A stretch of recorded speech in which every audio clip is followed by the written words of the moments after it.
नमस्कार बंधुगण, आजिर एही विशेष आलोचना को आपनकु स्वागत। जदि आपण निज घर संसार को एक सुरक्षित दुर्ग एवं सुखर निलय परि गढ़िबाकु चाहुचंती, तेबे आपणकु भारतर महान ज्ञानी राजनीतिज्ञ तथा कूटनीतिज्ञ आचार्य चाणक्यଙ୍କ नीति को अति गभीर भावे बुझिबाकु हेबो।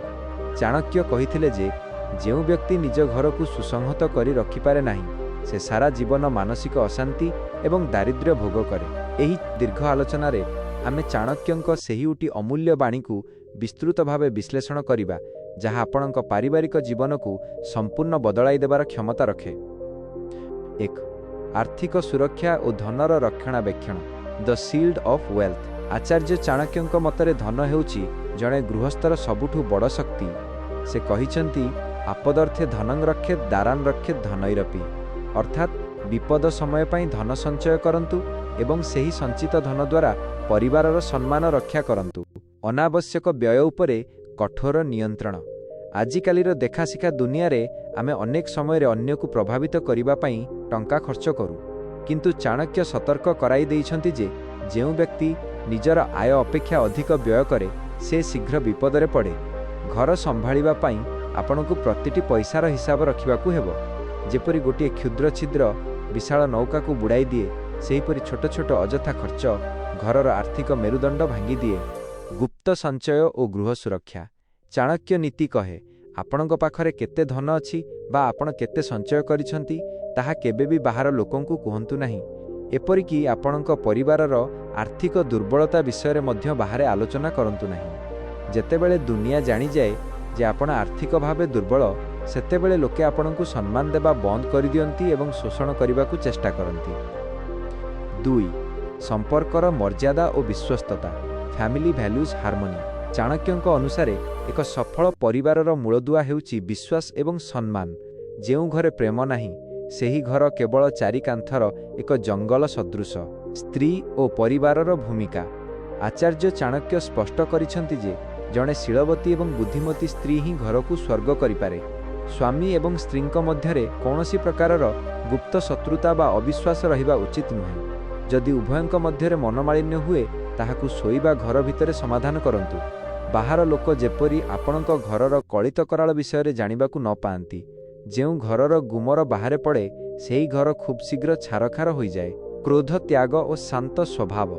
चाणक्य कहंती, क्रोध सर्वनाशर मूल। घरर मुखिया भावे आपणଙ୍କୁ सबुठु अधिक धैर्यवान हेबाकु पड़िबो।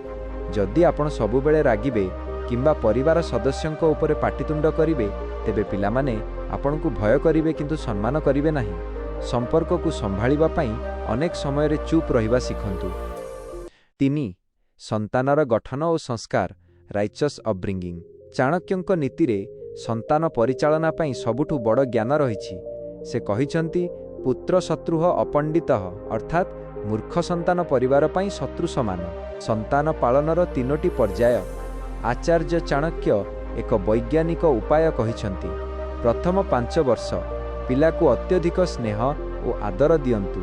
एही समय रे ताकु दंड दियंतु नाही। परवर्ती 10 वर्ष 6 रु 15 वर्ष एही समय रे पिला को कठोर श्रृंखला मध्यरे रखंतु। ताकु पढ़ापढ़ी और संस्कार शिखाइबा पई ताड़ना बा शासन करंतु। 16 वर्ष परे जेतेबेले संतान 16 वर्ष रे पदार्पण करे, ता सह जणे बंधु मित्र भली व्यवहार करंतु। एहा द्वारा से निज मनर कथा आपनकु कहि पारिबो एवं भूल पथरे जीव नाही। संस्कार ही पुंजी। घर संभाळिबार अंतिम लक्ष्य हेउची आपणक परवर्ती पीढ़ी को जणे उत्तम नागरिक भावे गढ़िबा। जदि आपणक पिलामाने संस्कारी हेबे, तेबे आपणक बुढ़ाकाल सुखरे कटिबो। नचेत आपण जेते संपत्ति रखिथिले मध्य सेमाने ताकु नष्ट करिदेबे। 4. शत्रु और मित्रंक सूक्ष्म चयन, the strategy of social circle. Chanakya कहिसंती, जेउ व्यक्ति निजर शत्रु एवं मित्रंकु चिन्हिबारे भूल करे, से केबे भी निज परिवार को सुरक्षित रखिपारे नाही।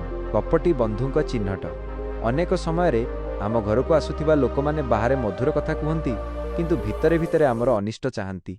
चाणक्यଙ୍କ अनुसारे एपरि लोक हेउछंती विषकुंभं पयमुखम, अर्थात उपरे क्षीर किंतु भितरे विष भଳି।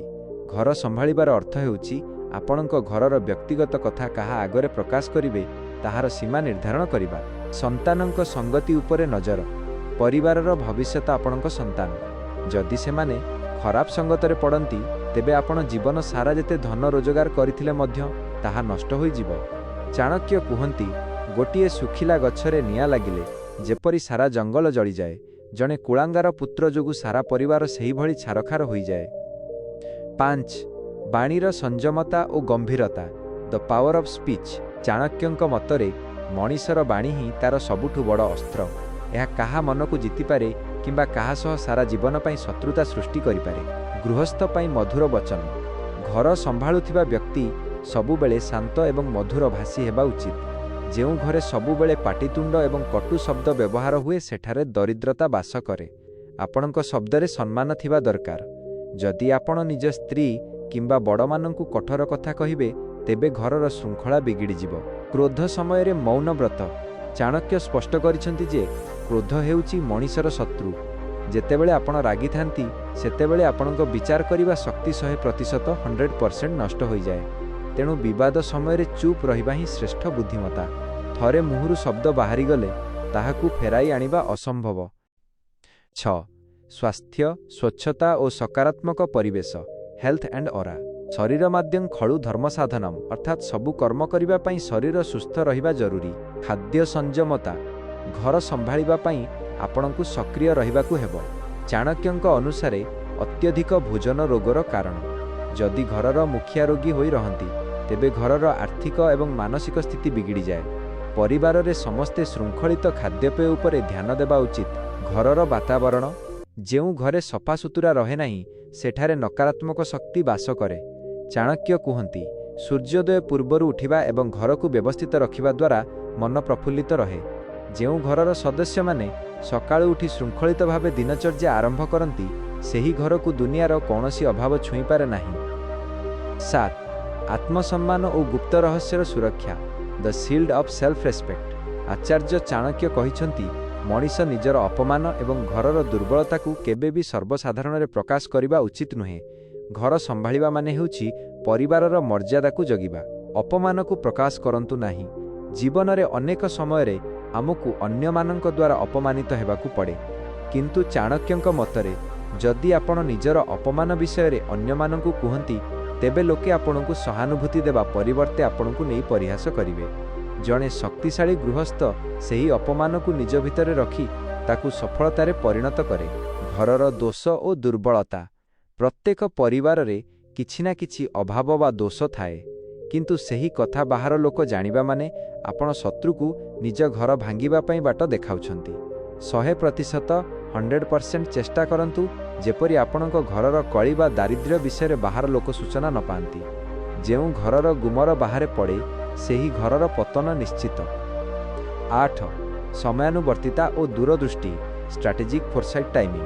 ଚାଣକ୍ୟଙ୍କ ଅନୁସାରେ ସମୟ ହେଉଛି ସବୁଠାରୁ ବଡ଼ ଶକ୍ତି। ଯିଏ ସମୟର ଚକ୍ରକୁ ବୁଝିପାରେ ସେ କେବେ ବି ହାରେ ନାହିଁ। ଆଗୁଆ ଯୋଜନା, ଫାଇନାନ୍ସିଆଲ ପର୍ସନାଲ ଭିଜନ।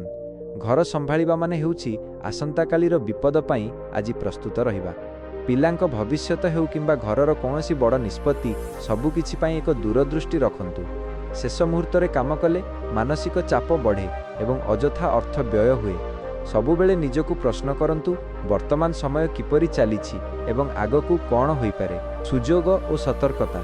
ଚାଣକ୍ୟ କୁହନ୍ତି, ଜଣେ ବୁଦ୍ଧିମାନ ବ୍ୟକ୍ତି ଜାଣିଥାଏ ଯେ ବର୍ତ୍ତମାନ କେଉଁଠାରେ ମୌନ ରହିବାକୁ ହେବ ଏବଂ କେଉଁଠାରେ ନିଜର ପରାକ୍ରମ ଦେଖାଇବାକୁ ହେବ। ଘରର ଉନ୍ନତି ପାଇଁ ଆସୁଥିବା ସୁଯୋଗକୁ ଚିହ୍ନଟ କରନ୍ତୁ। ସଠିକ୍ ସମୟରେ ନିଆଯାଇଥିବା ଗୋଟିଏ ନିଷ୍ପତ୍ତି ପରିବାରର ଦଶା ବଦଳାଇ ଦେଇପାରେ। 9. ଦାନ, ଧର୍ମ ଓ ସାମାଜିକ ସନ୍ତୁଳନ, ସୋସିଆଲ ଏଥିକ୍ସ ଚ୍ୟାରିଟି। କେବଳ ନିଜ ପରିବାର ପାଇଁ ସମ୍ପତ୍ତି ଠୁଳ କରିବା ମଣିଷପଣିଆ ନୁହେଁ। ଚାଣକ୍ୟଙ୍କ ମତରେ ଧନର ଶୁଦ୍ଧତା ଦାନ ଦ୍ୱାରା ହିଁ ହୋଇଥାଏ। ପୁଣ୍ୟ ଓ ବରକତ। ଆପଣ ଯେତେ ରୋଜଗାର କରନ୍ତୁ ନାହିଁ କାହିଁକି ତାର କିଛି ଅଂଶ ଅସହାୟ ଲୋକଙ୍କ ସେବାରେ ଲଗାନ୍ତୁ। ଏହାଦ୍ୱାରା ଘରେ ସକାରାତ୍ମକ ଶକ୍ତି ଆସେ ଏବଂ ଭଗବାନଙ୍କ ଆଶୀର୍ବାଦ ରହେ। ଯେଉଁ ଘରର ମୁଖିଆ ପରୋପକାରୀ ସେହି ଘରର ପିଲାମାନେ ମଧ୍ୟ ସେହି ଭଲ ଗୁଣ ଶିଖନ୍ତି ଏବଂ ଭବିଷ୍ୟତରେ ସଫଳ ହୁଅନ୍ତି। ସାମାଜିକ ସରଳତାରୁ ଦୂରେଇ ରୁହନ୍ତୁ। ସମାଜ ସହ ମିଶିଲା ବେଳେ ଚାଣକ୍ୟଙ୍କ ଏହି ବାଣୀ ମନେ ରଖନ୍ତୁ, ଅତ୍ୟଧିକ ସରଳ ହେବା ମଧ୍ୟ ବିପଦଜନକ। ଜଙ୍ଗଲରେ ସିଧା ଠିଆ ହୋଇଥିବା ଗଛକୁ ପ୍ରଥମେ କଟାଯାଏ, ସେହିପରି ଅତି ସରଳ ମଣିଷକୁ ଲୋକେ ପ୍ରଥମେ ଠକନ୍ତି। ତେଣୁ ସମାଜରେ ନିଜର ଏକ ଗମ୍ଭୀର ବ୍ୟକ୍ତିତ୍ୱ ବଜାୟ ରଖନ୍ତୁ। ପରିବାରର ସୁରକ୍ଷା ପାଇଁ କେତେବେଳେ ଚତୁର ହେବାକୁ ପଡ଼େ ତାହା ଶିଖିବା ଜରୁରୀ। 9. ସାମାଜିକ ସନ୍ତୁଳନ ଓ ସରଳତାର ସୀମା ସୋସିଆଲ ଷ୍ଟ୍ରାଟେଜି। ଆଚାର୍ଯ୍ୟ ଚାଣକ୍ୟ ଏକ ବହୁତ ବଡ଼ କଥା କହିଛନ୍ତି। ନାତ୍ୟନ୍ତଂ ସରଳୈର୍ଭାବ୍ୟଂ ଗତ୍ୱା ପଶ୍ୟ ବନସ୍ଥଳୀଂ ଛିଦ୍ୟନ୍ତେ ସରଳାସ୍ତତ୍ର କୁବ୍ଜାସ୍ତିଷ୍ଠନ୍ତି ପାଦପାହ। ଅତ୍ୟଧିକ ସରଳତା ବିପଦଜନକ। ଜଙ୍ଗଲରେ ସିଧା ଠିଆ ହୋଇଥିବା ଗଛକୁ ପ୍ରଥମେ କଟାଯାଏ, କିନ୍ତୁ ବଙ୍କା ଗଛଗୁଡ଼ିକ ସୁରକ୍ଷିତ ରହନ୍ତି। ଘର ସମ୍ଭାଳୁଥିବା ବ୍ୟକ୍ତି ସମାଜରେ ଅତ୍ୟଧିକ ସରଳ ହେବା ଉଚିତ ନୁହେଁ। ଯଦି ଆପଣ ଅତି ସରଳ ହେବେ, ତେବେ ଲୋକେ ଆପଣଙ୍କୁ ଏବଂ ଆପଣଙ୍କ ପରିବାରକୁ ଠକିବାକୁ ଚେଷ୍ଟା କରିବେ। ପରିବାରର ସୁରକ୍ଷା ପାଇଁ କେତେବେଳେ ଚତୁର ହେବାକୁ ପଡ଼େ ତାହା ଶିଖିବା ଜରୁରୀ। ଦାନ ଓ ପରୋପକାର। ଚାଣକ୍ୟଙ୍କ ମତରେ ଧନର ଶୁଦ୍ଧତା ଦାନ ଦ୍ୱାରା ହିଁ ହୋଇଥାଏ। ଆପଣଙ୍କ ଆୟର ଏକ ଅଂଶ ଅସହାୟ ଲୋକଙ୍କ ସେବାରେ ଲଗାନ୍ତୁ। ଏହାଦ୍ୱାରା ଘରେ ସକାରାତ୍ମକ ଶକ୍ତି ଆସେ ଏବଂ ସମାଜରେ ଆପଣଙ୍କର ଏକ ସମ୍ମାନଜନକ ପରିଚୟ ସୃଷ୍ଟି ହୁଏ। ଯେଉଁ ଘରର ମୁଖିଆ ଦୟାଳୁ, ସେହି ଘରର ପିଲାମାନେ ମଧ୍ୟ ସଂସ୍କାରୀ ହୁଅନ୍ତି। 10. ବିପଦ ପାଇଁ ପୂର୍ବ ପ୍ରସ୍ତୁତି ଓ ସତର୍କତା ରିସ୍କ ମ୍ୟାନେଜମେଣ୍ଟ। ଚାଣକ୍ୟ କୁହନ୍ତି, ବିପଦ ଆସିବା ପୂର୍ବରୁ ହିଁ ତାର ସମାଧାନ ଚିନ୍ତା କରିବା ଉଚିତ। ଯେତେବେଳେ ଘରେ ନିଆଁ ଲାଗେ, ସେତେବେଳେ କୂଅ ଖୋଳିବା ମୂର୍ଖାମି। ଦୂରଦୃଷ୍ଟି ଭିଜନ। ଜଣେ ସଫଳ ଗୃହସ୍ଥ ସବୁବେଳେ ଆଗାମୀ 5ରୁ 10 ବର୍ଷର ଯୋଜନା ରଖିଥାଏ। ପିଲାଙ୍କ ପାଠପଢ଼ା, ବାହାଘର କିମ୍ବା ବୃଦ୍ଧାବସ୍ଥା ପାଇଁ ଆଜିଠାରୁ ସଞ୍ଚୟ ଏବଂ ପ୍ରସ୍ତୁତି କରନ୍ତୁ। ଯଦି ଆପଣଙ୍କ ପାଖରେ ପୂର୍ବ ପ୍ରସ୍ତୁତି ଥିବ, ତେବେ ଦୁନିଆର କୌଣସି ସମସ୍ୟା ଆପଣଙ୍କ ପରିବାରକୁ ହସଖୁସିରୁ ବଞ୍ଚିତ କରିପାରିବ ନାହିଁ। ସତର୍କତା ଓ ଗୁପ୍ତଚର ନୀତି। ଘର ସମ୍ଭାଳିବାର ଅର୍ଥ ହେଉଛି ଆପଣଙ୍କ ପରିବାର ଉପରେ କିଏ ନଜର ରଖୁଛି ଏବଂ କିଏ ଆପଣଙ୍କର ଅନିଷ୍ଟ ଚାହୁଁଛି ତାହା ଜାଣିବା। ନିଜ ପରିବାରର ଦୁର୍ବଳତାକୁ କଦାପି କାହା ଆଗରେ ପ୍ରକାଶ କରନ୍ତୁ ନାହିଁ। 100% ସଚେତନ ରୁହନ୍ତୁ, ଯେପରି ଆପଣଙ୍କ ଘରର ଗୁମର ବାହାରକୁ ଯିବ ନାହିଁ। 11. ଧୈର୍ଯ୍ୟ ଓ ପରିବାରର ଏକତା ପେସେନ୍ସ ୟୁନିଟି। ଶେଷ ଏବଂ ସବୁଠୁ ଗୁରୁତ୍ୱପୂର୍ଣ୍ଣ ସୂତ୍ର ହେଉଛି ଧୈର୍ଯ୍ୟ। ଚାଣକ୍ୟଙ୍କ ମତରେ ବିପଦ ସମୟରେ ଯିଏ ଧୈର୍ଯ୍ୟ ହରାଏ, ସେ ସବୁକିଛି ହରାଏ। ଏକତା ହିଁ ବଳ। ଯେଉଁ ଘରେ ସମସ୍ତ ସଦସ୍ୟ ଏକାଠି ରହନ୍ତି, ସେହି ଘରକୁ ଶତ୍ରୁ ତ ଦୂରର କଥା, ଦୁର୍ଭାଗ୍ୟ ମଧ୍ୟ ଛୁଇଁପାରେ ନାହିଁ। ପରିବାର ଭିତରେ ମନୋମାଳିନ୍ୟ ହେଲେ ମଧ୍ୟ ବାହାର ଦୁନିଆ ଆଗରେ ଏକାଠି ଛିଡ଼ା ହୁଅନ୍ତୁ। ଜଣେ ଭାଇ ଭଳି ନିଜ ପରିବାରକୁ ସୁରକ୍ଷା ଦିଅନ୍ତୁ। କଠିନ ପରିଶ୍ରମ ଓ ସନ୍ତୋଷ। ଚାଣକ୍ୟ କୁହନ୍ତି, ଉଦ୍ୟମେନ ହିଁ ସିଦ୍ଧ୍ୟନ୍ତି କାର୍ଯ୍ୟାଣି ନ ମନୋରଥୈଃ। ଅର୍ଥାତ୍ କେବଳ ଭାବିଲେ କାମ ହୁଏ ନାହିଁ, ପରିଶ୍ରମ କରିବାକୁ ପଡ଼େ। ନିଜ କର୍ମରେ ସଚ୍ଚୋଟ ରୁହନ୍ତୁ ଏବଂ ଯେତିକି ମିଳୁଛି ସେଥିରେ ସନ୍ତୋଷ ପ୍ରକାଶ କରନ୍ତୁ। ଯେଉଁ ଘରେ ସନ୍ତୋଷ ଥାଏ, ସେଠାରେ ଶାନ୍ତି ସବୁବେଳେ ବିରାଜମାନ କରେ।